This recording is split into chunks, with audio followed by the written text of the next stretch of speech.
Visite du paradis. 5 heures au-delà de la tombe. Je vous salue tous. Je m'appelle Jean-Paul. Je suis né dans une famille de 7 enfants. Je suis l'aîné de ma famille et je suis père de 8 enfants. Mes parents étaient catholiques. Je travaillais à l'ambassade américaine lorsque ce que je m'apprête à vous raconter s'est produit. J'étais un pratiquant, mais un chrétien charnel. J'ai dit que je venais d'une famille de 7 personnes. Le 4e enfant de ma famille était dans la musique profane. À un moment donné, il a senti qu'il fallait qu'il soit reconnu, et il a donc rejoint l'un des principaux groupes musicaux de notre pays. Il était plutôt un outsider et il n'était pas content de son statut dans ce groupe. Il consulta donc une loge occulte afin de devenir célèbre. Il devait offrir des sacrifices humains pour devenir une célébrité nationale. Il a ensuite offert ma mère et mon père en sacrifices humains au diable. On lui a alors demandé de m'offrir en sacrifice humain au diable. En conséquence, j'ai été frappé par la maladie et j'ai été hospitalisé. Ce jour-là, toute ma famille était rassemblée dans la salle d'attente de l'hôpital. Il était minuit lorsque le médecin est allé annoncer la nouvelle de mon décès à ma femme qui s'est effondrée par terre. Le médecin a donné un tissu blanc à ma femme pour recouvrir mon cadavre. À ce moment-là, j'ai quitté mon corps et j'ai commencé à l'observer. J'ai vu les malades aux urgences. Puis j'ai quitté les urgences et je me suis dirigé vers la salle d'attente. Quand je suis arrivé dans la salle d'attente, j'ai vu ma famille, ils pleuraient tous. J'ai vu ma femme et mes enfants. J'ai vu mes frères et sœurs et toute la famille pleurer. Ils pleuraient tout pour moi. C'était douloureux de voir la scène mais je ne pouvais rien faire. J'étais dans une autre dimension. En fait, j'appelais ma femme mais elle ne pouvait pas m'entendre. J'ai essayé de la toucher mais je n'ai pas pu établir de contact physique. Avant, je pensais que la vie était tout ce que nous voyons sur Terre, mais j'étais là dans une nouvelle réalité. Ensuite, j'ai laissé ma famille dans la salle d'attente et je suis sorti de l'hôpital par la porte principale, mais quelque chose était étrange. Habituellement, il y avait des maisons urbaines autour de l'hôpital. Il était censé y avoir des maisons à l'extérieur de l'hôpital, mais j'ai vu un immense champ vert au lieu des logements urbains habituels. Puis j'ai commencé à marcher sur le champ vert. Tandis que je marchais sur l'herbe de ce champ, j'ai remarqué le boulevard de ce côté de ce champ. J'ai dit qu'il valait mieux marcher sur le boulevard plutôt que sur cette herbe. Bien-aimé, j'étais ravi de voir ce boulevard. En fait, c'était un boulevard doré construit avec l'or le plus pur. Je veux dire l'or céleste. Je pouvais voir mon image sur ce boulevard comme dans un miroir. La route dorée était spacieuse et je n'en voyais pas le bout. Lorsque j'ai commencé à marcher sur le boulevard, j'ai levé les yeux pour regarder à l'horizon et j'ai aperçu une ville lumière majestueuse et magnifique, difficile à décrire. Cette ville a été construite avec l'or le plus pur, je veux dire l'or pur et céleste. Je pouvais entendre la mélodie et la musique résonner dans la ville. Le boulevard doré menait à cette ville lumière céleste dorée. J'ai commencé à marcher sur le boulevard et je chantais une chanson sur le paradis. Pendant que je marchais sur cette route, j'ai remarqué qu'il n'y avait personne d'autre que moi. Ma compréhension est que le salut est une affaire individuelle. Dans l'au-delà, le chemin vers le paradis et l'enfer est individuel. Alors que je me dirigeais vers cette ville lumière, quelque chose s'est produit. Une colonne de feu est venue de nulle part et s'est dressée devant moi, m'empêchant d'aller en ville. Puis une voix s'est formée à l'intérieur de la colonne de feu et m'a parlé. La voix m'a appelé 3 fois et m'a dit, « Jean-Paul, d'où viens-tu et où vas-tu » J'ai répondu que je viens du monde et que je me dirige vers la ville éternelle, le lieu de repos. Chers croyants, quand vous mourrez, vous saurez que vous avez quitté votre maison, votre femme, votre banque dans le monde. La voix dans la colonne de feu a parlé et m'a dit, « Retourne sur terre » mais j'ai insisté pour me rendre à la porte du royaume éternel. Puis la voix m'a indiqué l'autre chemin vers la ville éternelle. Je l'ai compris plus tard, mais après avoir marché dans la direction qui m'était indiquée par la colonne de feu, je n'ai pas pu voir la ville. Mais ensuite j'ai vu un escalier, j'ai demandé, où est la ville d'or? Puis une voix a parlé en moi et m'a convaincu de monter l'escalier.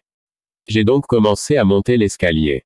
Quand j'ai atteint le haut des escaliers, à ma grande surprise, j'ai vu un immense champ vert, un paysage magnifique. Au moment où j'ai commencé à marcher sur ce champ vert, j'ai remarqué un changement dans mon corps. J'ai réalisé que j'avais revêtu un nouveau corps de lumière et de gloire. Mon corps n'était ni celui d'un homme noir ni celui d'un homme blanc, c'était juste un corps glorieux. J'étais tellement émerveillé par mon nouveau corps de gloire que je me regardais et je m'admirais. Pendant que j'admirais mon nouveau corps céleste, lorsque je levai les yeux pour regarder autour de moi, j'aperçus un homme majestueux d'une immense stature. Il était plein de gloire et brillant. Cet homme de lumière semble occupé. En fait, il était autour d'une table qui était d'or le plus pur. La table n'avait ni début ni fin. Cela allait à perte de vue. Cet homme disposait des fourchettes dorées, des cuillères dorées et des assiettes dorées sur la table sans fin. Quand cet homme m'a regardé, j'ai remarqué que ses yeux étaient comme des flammes de feu, je ne pouvais pas regarder alors j'ai couvert mes yeux et j'ai caché mon visage. Il m'a appelé et m'a demandé, « Où vas-tu » J'ai répondu, « Je viens du monde et je vais à la ville éternelle, le lieu de repos. » Il m'a dit, « Tu poses des questions sur ton nouveau corps. » J'ai répondu, « Oui, je n'ai jamais rien vu de pareil auparavant. » Alors l'homme m'a demandé, « Savez-vous où vous êtes » Il a dit, « Vous êtes au paradis. » J'ai dit, « Que veux-tu dire ?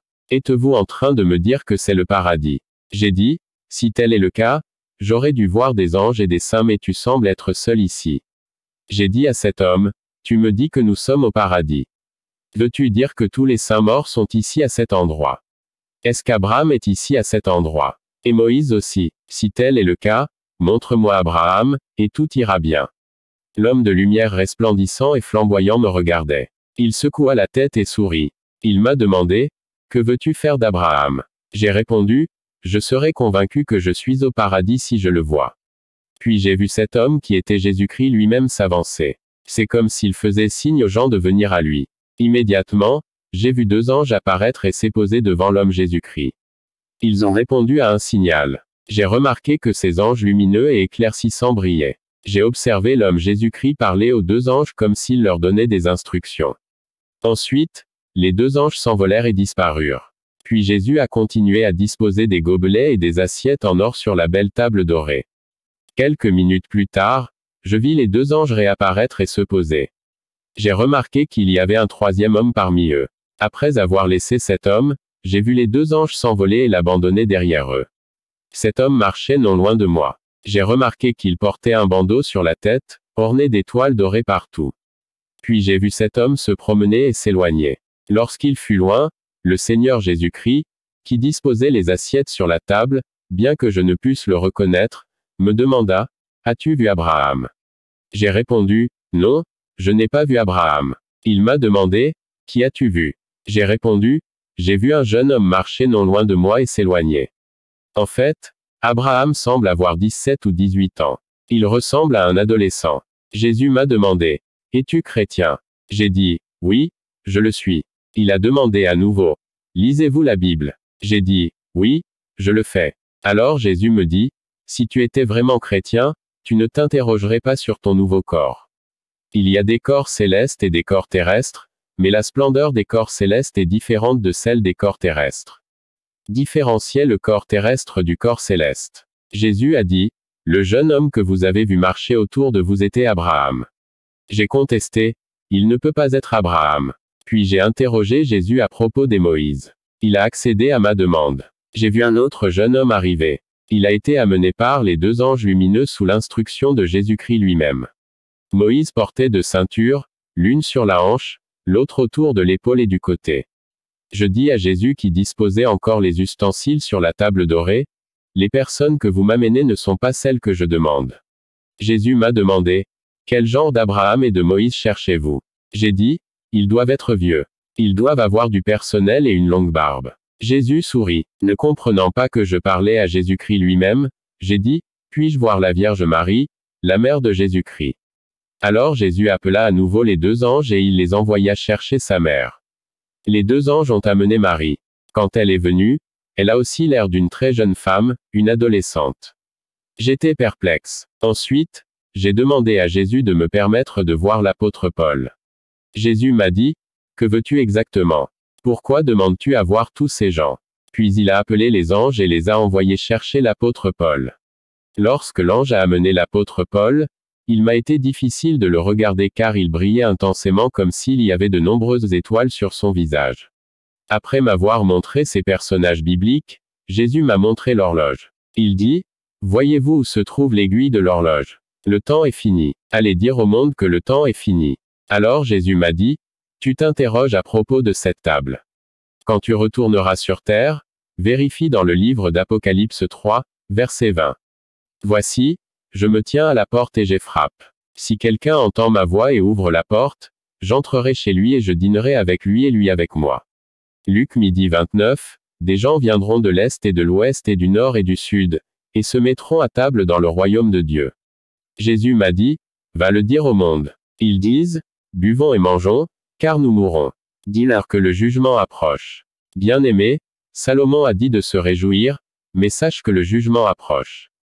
Réjouis-toi, ô jeune homme, dans ta jeunesse, et que ton cœur te réconforte dans les jours de ta jeunesse. Marchez dans les voies de votre cœur et selon la vue de vos yeux. Mais sachez que pour toutes ces choses, Dieu vous amènera en jugement. Ecclésiaste 11/9. Bien-aimé, le Seigneur nous a donné une vie temporaire et une vie éternelle. La vie sur terre est une vie temporaire car le corps humain a un nombre limité d'années sur terre, mais l'esprit à l'intérieur du corps vit éternellement. Alors Jésus appela les 2 anges. Quand ils sont arrivés, ils m'ont placé parmi eux et nous avons commencé à bouger. Pendant que nous voyagions, l'ange a dit, voici. Quand j'ai regardé vers où il pointait, j'ai vu un engin volant se déplaçant à basse altitude un peu loin de là où nous étions. J'ai réalisé que c'était un véhicule céleste. J'ai été surpris. Alors j'ai demandé aux anges, avez-vous des véhicules au ciel? L'ange m'a répondu, avant que vous, sur terre, ne conceviez des automobiles, nous les avions ici au paradis. Alors l'ange m'envoya aller vérifier le véhicule céleste tel qu'il se trouvait sur le boulevard d'Or. Je me suis précipité sur le boulevard et en m'approchant, j'ai aperçu 9 personnes à l'intérieur du véhicule céleste. Ils furent transportés à la porte du ciel. Lorsque les 2 anges se sont rapprochés, ils ont dit, Jean-Paul, les personnes que tu as vues dans ce véhicule céleste sont les morts en Christ. L'ange dit, lorsqu'un homme meurt en Christ, il sera transporté au lieu de repos par ce véhicule céleste. L'ange a dit que le véhicule céleste ne transportera pas un fornicateur, un voleur, une sorcière, un criminel, un meurtrier et ceux qui vivent en rébellion à l'intérieur des portes du ciel, mais seulement ceux qui se seront sanctifiés. Nous regardions le véhicule céleste se déplacer sur le boulevard doré et se diriger vers le portail du ciel. Lorsqu'il s'est approché, la porte dorée du ciel s'est ouverte et le véhicule est entré dans la ville éternelle. Lorsque la porte dorée s'est ouverte, j'ai entendu une musique forte résonner à l'intérieur de la ville. Il y avait des chœurs qui chantaient une nouvelle chanson que je n'avais jamais entendue de ma vie. J'entendais des harpes et des orchestres résonner dans la ville. Les 2 anges du Seigneur m'ont demandé, entends-tu cette musique? L'ange du Seigneur dit, le Seigneur Jésus-Christ lui-même accueille derrière le mur d'Éraspe les rachetés nouvellement arrivés. Ceux qui sont morts en Christ et se sont sanctifiés. J'ai dit aux anges, je voudrais y aller pour que Jésus puisse me recevoir aussi. Les anges m'ont dit, tu n'es pas arrivé ici par le véhicule céleste donc tu ne peux pas être reçu là-bas. Mais j'ai insisté. J'ai dit aux 2 anges, la porte du ciel est toujours ouverte, alors allons-y. L'ange m'a répondu, ce n'est pas notre devoir. Tu peux y aller si tu veux, mais tu ne pourras pas entrer. Puis je me mis à courir sur le boulevard doré vers la porte du ciel. Mais j'ai remarqué qu'en courant, le portail se fermait rapidement. Lorsque j'ai ralenti, le portail se fermait à une vitesse plus lente. Chaque fois que j'accélérais, le portail se fermait plus vite. Quand je suis arrivé devant le Golden Gate, il y avait très peu de place, je savais que Ginny pouvait pas entrer. J'ai essayé de forcer le portail mais il ne s'ouvrait pas. Quand les 2 anges arrivèrent, ils dirent, nous t'avons dit que tu n'entrerais pas dans la ville. J'ai dit aux 2 anges, s'il vous plaît, aidez-moi à forcer cette porte. Laissez l'un tirer le côté gauche et l'autre tirer le côté droit pour que je puisse entrer. L'ange m'a répondu, nous ne sommes pas obligés de faire cela. Nous n'y sommes pas obligés. Bien-aimé, le royaume des cieux est magnifique, grandiose et merveilleux. La route était en or semblable à un miroir ou à du verre.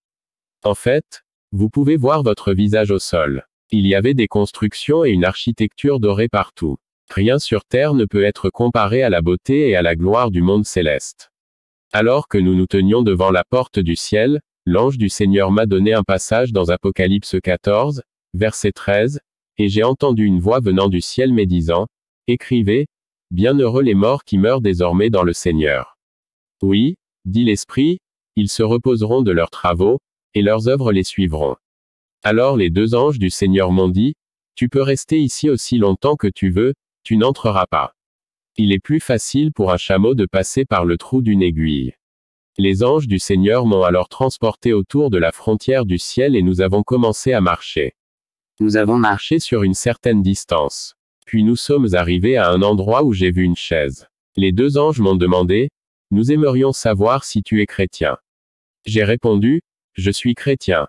Parfois, je vais à l'église. Ils ont dit, d'accord, voyons si vous êtes chrétien ou non.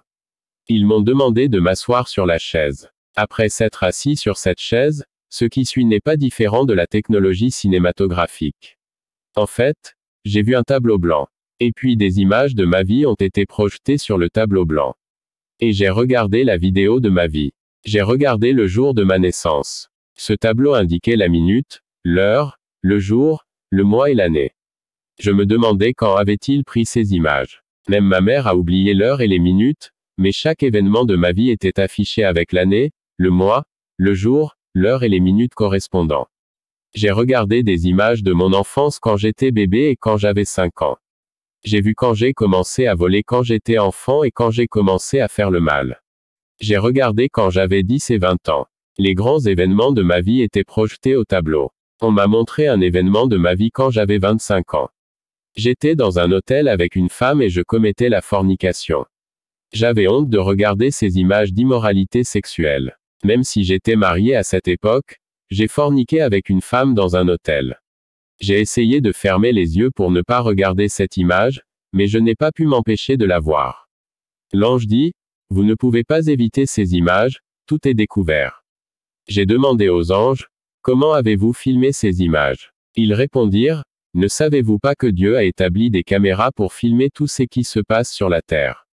Ils disaient que pendant la journée, le soleil était témoin de tout ce qui se passait sur terre. Et lorsque vous dormez, la lune est également témoin de tout pendant la nuit. Même les étoiles dans le ciel sont également témoins de mauvaises actions commises pendant la nuit. Ces trois corps célestes filment les activités humaines sur terre de jour comme de nuit. Puis nous avons quitté le lieu du cinéma. Alors que nous nous éloignions de cet endroit, j'ai regardé et j'ai vu un énorme livre sur une table dorée. Le livre a été ouvert. Les pages de gauche du livre étaient destinées aux âmes perdues et les pages de droite étaient destinées aux rachetés. Je suis allé vérifier mon nom afin de connaître mon statut spirituel. Malheureusement, je n'ai pas pu voir mon nom sur la liste des âmes rachetées. C'est en vérifiant les pages des âmes perdues que j'ai vu mon nom. Et j'ai commencé à pleurer parce que j'avais vu auparavant de mes propres yeux comment les âmes perdues étaient tourmentées dans la demeure des morts. J'ai pensé aux gens qui ont été brûlés dans des chaudrons. Je savais que j'allais là-bas. Alors que je pleurais, un des anges est venu me toucher l'épaule et m'a demandé, « Pourquoi pleures-tu » J'ai répondu, « Mon nom est sur le côté gauche du livre, dans les pages des âmes perdues. Je me dirige vers le lieu du tourment. » L'ange m'a dit, « La grâce de Dieu est sur toi, Jean-Paul. Tout n'est pas perdu pour vous. Mais désormais, apprenez à faire le bien. Le Seigneur retirera votre nom de la liste des âmes perdues. » Puis nous avons quitté cet endroit et nous avons continué notre voyage. Ensuite, les anges du Seigneur m'ont transporté dans la salle du trône du Seigneur Jésus-Christ. Nous avons atterri devant un être de lumière lumineux, flamboyant, brillant et resplendissant. Son trône était recouvert d'un arc-en-ciel. Il m'a dit, « Mon fils, viens à moi. » Lorsque l'homme de lumière enflammé m'a appelé, j'ai été rempli d'une paix que je n'avais jamais ressentie auparavant de ma vie. Il m'a appelé et m'a serré dans ses bras et m'a demandé, « Mon fils, pourquoi ne partais-tu pas à l'église pour prier ?» J'ai dit, « Parfois, j'y vais. » Le Seigneur a dit, « Non, tu n'y vas pas. Mais vous devez commencer à aller à l'église pour prier. M'écoutez-vous » J'ai dit, « Oui, je le ferai, Seigneur. » Le Seigneur Jésus a dit, « Vous retournez dans le monde. Vous raconterez au monde tout ce que vous avez vu ici. » Alors le Seigneur Jésus m'a demandé de m'agenouiller. Je me suis agenouillé devant Jésus et il m'a posé sa main droite. J'ai remarqué qu'il avait des cicatrices sur ses mains et ses pieds et qu'il portait des sandales. Jésus a dit, « Père, je l'ai envoyé dans le monde comme tu m'as envoyé. Je vous ai demandé de multiplier sa connaissance et sa compréhension comme celle de Daniel à Babylone. » Puis il m'a dit, « Tu vas parcourir le monde et visiter de nombreuses églises. Dites à mes enfants ce que vous avez vu. Je sais qu'ils sont têtus et qu'ils n'écoutent pas, Mais vous devez insister et crier aux oreilles de mes enfants et à celles du monde tous ces que vous avez vus, et quiconque bénira votre travail d'évangélisation sera béni jusqu'à la 4e génération. Jésus m'a demandé, te souviens-tu de tout ce que tu as vu? Pouvez-vous me raconter des choses que vous avez vues jusqu'à présent? J'étais sur le point de lui dire quand il a dit, attendez. Vous le crierez aux oreilles des peuples du monde et de nombreuses églises. Puis j'ai dit, Seigneur, parcourir le monde nécessite de l'argent. Jésus a dit, ne vous inquiétez pas pour l'argent. Je suis celui qui touche le cœur des hommes. Alors le Seigneur m'a demandé de rejoindre les 2 anges. J'ai résisté parce que j'avais peur qu'ils m'emmènent visiter l'enfer. Mais comme Jésus a insisté, sa parole m'a rempli de paix. J'ai alors rejoint les 2 anges et il a disparu. Les 2 anges m'ont demandé, connaissez-vous l'homme à qui vous parliez? J'hésitais à y répondre. J'ai dit, je ne sais pas. Mais il avait des cicatrices sur ses 2 mains et ses 2 pieds. Il y avait un sceau sur sa cuisse et son vêtement. J'ai interrogé l'ange à propos de ce sceau. On m'a donné le passage d'Apocalypse 19, verset 16. Ils ont dit, lisez, et vous comprendrez. Apocalypse 19 16 et il a sur son vêtement et sur sa cuisse un nom écrit, Roi des rois et Seigneur des seigneurs. Alors l'ange m'a dit, la personne à qui tu parlais est le Sauveur du monde entier. Les peuples de la terre l'ont crucifié sur la croix, mais il est revenu à la vie et il est assis à la droite du Père. Il possède les clés de la vie et de la mort. Toutes choses sont confiées entre ses mains. L'ange dit, allez dire au monde que le temps du jugement est proche. Dites-le au monde car ils sont têtus, ils ont un cœur de pierre. Dites-leur de fuir la colère à venir car le temps est écoulé. Le moment arrive, un enfant courra dans sa direction et le Père courra dans sa direction. Le Fils de Dieu est sur le point de juger le monde. Alors que nous continuions à voyager à travers le monde céleste, j'ai été époustouflé car tout était nouveau pour moi. Puis j'ai vu un énorme arbre avec d'énormes feuilles vertes. Sous l'arbre, j'ai vu un cheval blanc, je veux dire plus blanc que la neige. Le cheval brillait. Il y avait un ange qui mettait du matériel de guerre sur le cheval. L'autre ange s'occupait justement de ce cheval. Puis j'ai remarqué sur ce cheval blanc, le sceau que j'ai vu sur le vêtement et les pieds de Jésus-Christ. C'est écrit dans Apocalypse 19 verset 16, et il a un nom écrit sur sa robe et sur sa cuisse, Roi des rois et Seigneur des seigneurs. Les anges m'ont dit, le moment est venu pour le cavalier du cheval blanc de monter sur son cheval. Il rassemblera l'armée des cieux et descendra sur la terre pour mener des batailles et vaincre les forces des ténèbres. Car le temps est écoulé, il est écrit dans Apocalypse 19h11, et je vis le ciel ouvert. Et voici, un cheval blanc. Et celui qui était assis sur lui était appelé fidèle et véritable. Et c'est avec justice qu'il juge et fait la guerre. L'ange m'a dit, tu ne dois pas te taire. Dites au monde ce que vous voyez ici. Ne supprimez et ne cachez rien. Ensuite, les 2 anges dirent, nous devons visiter l'armée du Seigneur. Bien-aimé, j'ai vu de mes yeux l'armée du ciel. Ils étaient comme des nuages. Ils étaient rassemblés comme si une campagne militaire était en route. Ils étaient prêts au combat et tenaient des épées. Ces soldats, anges, étaient volumineux, grands et massifs. En fait, j'ai vu 3 sortes d'anges dans le royaume céleste. J'ai vu les anges qui avaient 2 ailes. Ce sont les messagers qui sont envoyés à travers le monde. Puis j'ai vu des anges ayant 4 ailes. Ces anges à 4 ailes sont des anges de combat et de guerre. La Bible mentionne les anges à 4 ailes dans le livre d'Ézéchiel 1, 5 à 9, 5. De son milieu est également sortie l'image de 4 créatures vivantes. Et voici à quoi ils ressemblaient. Ils ressemblaient à un homme. 6 et chacun avait 4 faces, et 4 ailes chacun. Leurs pieds étaient des pieds droits, et la plante de leurs pieds était comme la plante du pied d'un veau. Et ils étincelaient comme la couleur du cuivre bruni. 8 et les mains d'un homme s'étendaient sous leurs ailes sur leurs 4 côtés, et tous les 4 avaient leurs faces et leurs ailes, 9 se joignant les uns aux autres par leurs ailes. Ils ne se sont pas retournés en partant. Chacun s'est dirigé vers le devant de son visage. Ces anges interviennent sur terre dans notre combat et notre conflit contre les forces du mal. Il est écrit dans Éphésiens 6h12, car nous n'avons pas à lutter contre la chair et le sang, mais contre les principautés, contre les puissances, contre les princes du monde, contre les ténèbres de ce siècle, contre la méchanceté spirituelle dans les lieux célestes. Chaque fois que nous engageons la puissance des ténèbres dans la prière, le Seigneur Jésus donne des ordres et des instructions au chef ange Michael, qui est les commandants, puis Michael déploie le régiment approprié d'anges soldats en notre nom. Les anges soldats rassemblés dans l'armée des anges étaient sous le commandement de l'archange Michel. Ils étaient énormes et avaient 4 ailes. On m'a dit qu'un de ces anges soldats à 4 ailes est capable de détruire notre pays, le Congo. Ne vous y trompez pas, ces anges ont été rassemblés en attendant l'ordre de descendre sur terre et de combattre les forces des ténèbres car le temps est écoulé. Il ne reste plus de temps. Je ne cesserai de vous répéter que le temps est fini. Ce sont des jours mauvais. Préparez-vous à rencontrer le Seigneur. Ensuite, j'ai vu des anges qui avaient 6 ailes. Ces anges sont devant le trône du Seigneur. Ils ont des yeux sur tout le corps. Dans le royaume éternel des cieux, j'ai eu du mal à décrire la peau des gens au ciel parce qu'elle est si différente de la peau et de la chair de la terre. La peau et le corps des saints au ciel ne sont pas de la chair mais des lumières. Je n'ai pas pu identifier les noirs et les blancs à cause de la lumière glorieuse qui constitue leur composition. D'après mon observation, les gens ne sont plus noirs ou blancs au paradis. Ils sont glorieux et brillent et émettent une lumière intense. Mais je pouvais identifier ou différencier différents visages de différentes personnes. Le corps des saints et celui des anges sont glorieux et semblables. Vous devez noter que les corps célestes sont différents des corps terrestres. Les corps célestes ne se décomposent pas et ne vieillissent pas. Les saints et le ciel n'ont pas besoin de nourriture pour survivre.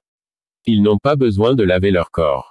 Ils n'ont pas besoin de changer de vêtements, ce qui fait partie de leur système corporel.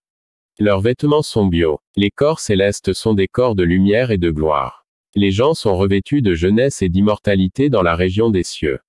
Alors que nous poursuivions notre voyage dans le royaume des cieux, on me montra 2 rives célestes et j'ai été surpris. La première rive était la réserve céleste. Le but principal de cette banque est le stockage. Rappelez-vous que le Seigneur Jésus a dit à l'homme très riche dans les Écritures dans Matthieu 19h21, « Si tu veux être parfait, va, vends tes biens et donne-les aux pauvres et tu auras un trésor dans le ciel. Alors viens et suis-moi. » Chers croyants, ces 2 banques étaient énormes. C'est comme si tout le quartier était une banque. Parce que ces bâtiments étaient si vastes, j'ai demandé à l'ange, « Avez-vous des banques ici dans le monde céleste ?» L'ange me l'a confirmé. J'ai remarqué sur le mur de ce bâtiment bancaire qu'il était écrit « Banque du ciel ». J'ai vu 2 anges puissants se tenant à la porte de ces banques. Ils avaient 4 ailes. Dans la deuxième banque se trouve tout l'argent du monde. L'ange m'a dit, « Cette banque n'a pas été établie pour les habitants du ciel, mais pour les enfants de Dieu sur la terre.